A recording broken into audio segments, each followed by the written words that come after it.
यह कहानी है एक छोटे से पहाड़ी गांव देवकुंड की, जहां नदियां चांदी सी चमकती थीं। पहाड़ बादलों में खो जाते थे और वहां के लोग सादगी और संघर्ष से अपनी जिंदगी गुजारते थे।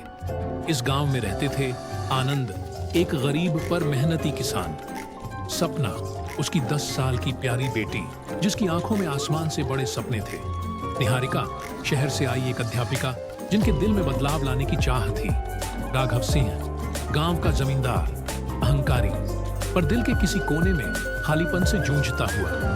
आनंद सुबह सुबह खेत में हल चलाता, पसीना बहाता और शाम को थका हारा घर लौट आता। उसकी झोपड़ी टूटी फूटी थी पर सपना की हंसी उसमें रोशनी भर देती थी। सपना की चाह थी पढ़ लिख कर गांव का नाम रोशन करना, लेकिन गांव के बच्चों को अक्सर स्कूल छोड़कर खेतों या मजदूरी पर जाना पड़ता था।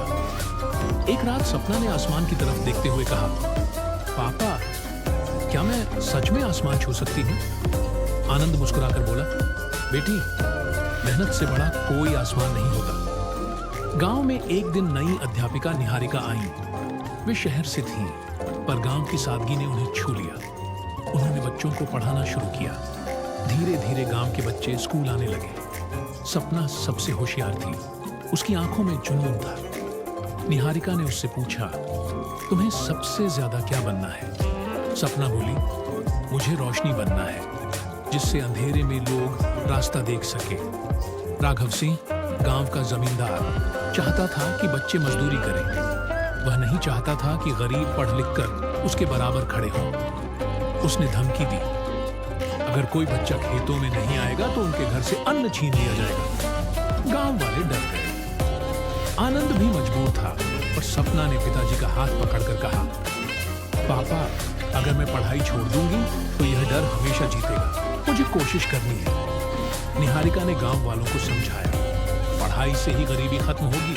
अगर आप डरते रहेंगे तो ये पीढ़ी दर पीढ़ी गरीब ही रह जाएगी। कुछ माता पिता तैयार हुए, कुछ नहीं, लेकिन धीरे धीरे बच्चों की टोली बनने लगी। सपना इस टोली की आवाज बन गई। एक दिन गांव में भीषण बाढ़ आ गई। खेत डूब गए, झोपड़ियां बह गईं, आनंद का घर भी टूट गया। सपनों के साथ साथ पेट की भूख भी बड़ी हो गई। लोग फिर से मजबूरी में जमींदार के दरवाजे पहुंचे। राघव सिंह ने कहा, मैं अनाज दूंगा, लेकिन बच्चों को मेरे खेतों में काम करना होगा। आनंद की हालत देखकर सपना चुपचाप खेत जाने लगी ताकि परिवार भूखा न रहे। पर निहारिका ने यह देखा और राघव से भिड़ गई। उन्होंने कहा, यह सिर्फ बच्चों का शोषण नहीं है, यह सपनों की हत्या है। राघव हंस पड़ा, सपनों से पेट नहीं भरता। बाढ़ के बाद राघव का भी घर उजड़ गया। उस रात वह अकेला बैठा था। सपना ने उसे पानी दिया और मासूमियत से बोली, चाचा, अगर आप चाहें तो हम सब मिलकर आपको भी नया घर बनाने में मदद करेंगे। उसकी मासूमियत ने राघव के दिल की बरसों पुरानी कठोरता तोड़ दी। उसे याद आया कि उसके भी बचपन में सपने थे, पर लालच ने उन्हें दबा दिया था। अगली सुबह राघव ने सब गांव वालों को बुलाया और कहा, अब से कोई बच्चा खेत में मजदूरी नहीं करेगा। मैं सबकी पढ़ाई का खर्च दूंगा, क्योंकि यही असली दौलत है। गांव में खुशी छा गई। निहारिका की आंखों में आंसू थे।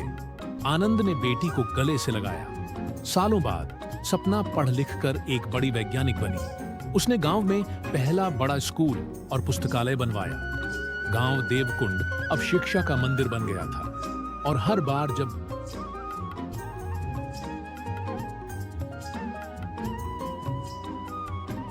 बच्चे किताब खोलते तो हवा में सपना की वही आवाज गूंजती, मैं रोशनी बनना चाहती हूँ।